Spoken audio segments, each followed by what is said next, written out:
Welcome back to the Budget Gamer channel, where we bring you critical and in-depth reviews of just about every indie game we can get our hands on, and today we're going to be taking a look at Planet Alpha for the Nintendo Switch. And I have to be honest, Planet Alpha is a game that really threw me for a loop just from the difference in its eShop description and its actual gameplay.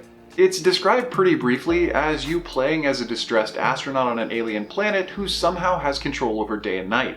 But in reality, while this description is definitely accurate, it couldn't be further from the truth as far as exposing how rich the game actually is. Planet Alpha follows in line with a recent indie gaming trend to revive storytelling of narratives without even using any words. And as such, as our story opens, when we actually get control of our character, we don't really know anything about it, why it's crashed, what the planet is, or why it was there in the first place. But even without any sort of dialogue or any sort of tutorial, we can already learn so much about our situation. Limping across the screen for an entire day tells us that we are alone, that we are injured, meaning our arrival was accidental, and the transition from day to night exposes us to the fact that the planet itself does change in these different cycles. But while our main character could barely even walk in the opening scenes, they pass out and wake up fully revived. And now, as would be expected from any game character, they can walk, jump, crawl, and even climb. And as you explore this alien planet, making your way through bit by bit, you may discover new abilities such as being able to push or pull certain objects, as well as, yes, the pre-scripted abilities of potentially controlling day and night. And while you likely won't learn too much more about your main character, as you play through this 6-hour adventure, you'll learn an amazing story about the planet you're on and the situation that you're currently in. And one of the story elements that's revealed quite early on is that you're not only a stranded cosmonaut, but you're also being hunted. Apparently, whatever planet you're on is currently in the process of being dominated by some sort of robotic race, and it would appear that their only goal is to exterminate all life, including you. But as this platformer is more akin to a walking sim in its storytelling, you don't really have access to any combat. But that doesn't exactly mean that you don't have any way to fight back. You will of course primarily need to rely on stealth to sneak around your pursuers to avoid being killed, but in many situations you'll be able to use environmental puzzles to help get you through. As you might expect from a full-scale planetary robot invasion, though, you won't be just facing the little guys, and you will occasionally be confronting a boss. And in these circumstances, you'll be required to think quickly on your feet to use all the skills and abilities at your disposal to figure out exactly what to do.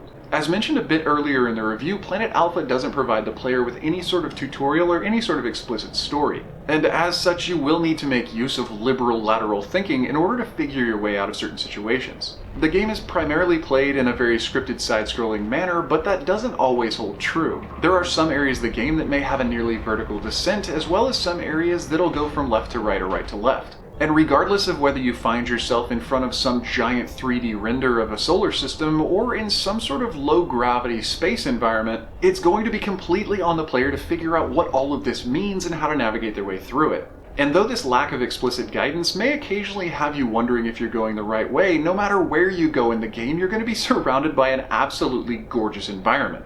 And not only that, the soundtrack, though subdued, is absolutely sublime in the way it coaches the player's emotional response. Audio cues from the soundtrack can let the player know that it's safe to explore, or that they really need to hurry up and run, or maybe that they've found something new or need to hide because they're currently being pursued. And all of this put together with the music, the amazing colors and vividness of the scenery, as well as the light and shadow usage, really create an incredibly immersive experience for the player. But all of these glorious things don't mean that the game isn't without a few flaws. One of the things that we've already mentioned as a strength of Planet Alpha is the lack of coaching and direction and the encouragement for player exploration. But because this is such a large game with such a vivid environment, some players might actually feel like they would really appreciate a little bit more guidance. And this is especially true in situations of new discovery when you don't quite know what anything means or what it's for, or if you're even supposed to engage in a certain situation.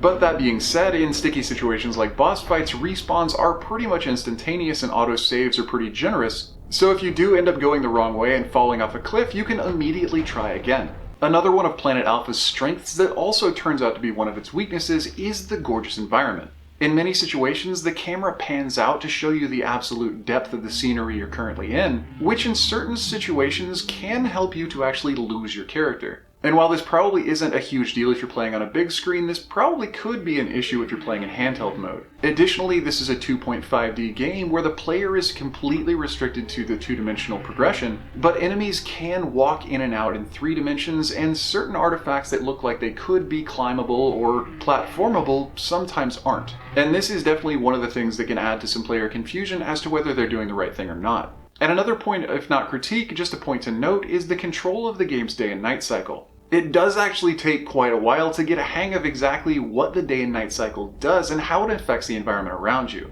And while a lack of guidance on these fundamental elements of gameplay will definitely cause a bit of frustration early on in the game, the deeper you get into the game and the more you understand about its story, the more satisfaction the player has when they discover these things for themselves. All in all though, as a gamer who's really a fan of the story-driven games and definitely the classic methods of letting the player go on a journey of discovery for themselves, I really couldn't be happier with my time with Planet Alpha. I never really found any of the deaths, at least for myself, to be cheap, and while I was definitely confused at portions, I didn't feel like anything was unlearnable. So if you are a fan of platformers, story-driven games, or environmental puzzle games, or even if you're a fan of walking sims and think you might be up to a little bit more of a challenge, Planet Alpha might be a game that you want to be aware of. But anyway, that does about wrap up the review of Planet Alpha on the Nintendo Switch, so if you enjoyed the review or found it helpful, feel free to throw me a like or a comment to show your support, and don't forget to click that little bell icon when you subscribe to stay updated with the latest content. There are new and unique indies coming out literally every single day, so there's always going to be some new game to find out about right here. But if you want to figure out which games might be being reviewed next, or just see what I'm up to, you can click any of the links in the bottom right of our channel's banner for Instagram, Twitter, Patreon, or even Discord. But anyway, this has been Budget Gamer, so as always, thanks for watching.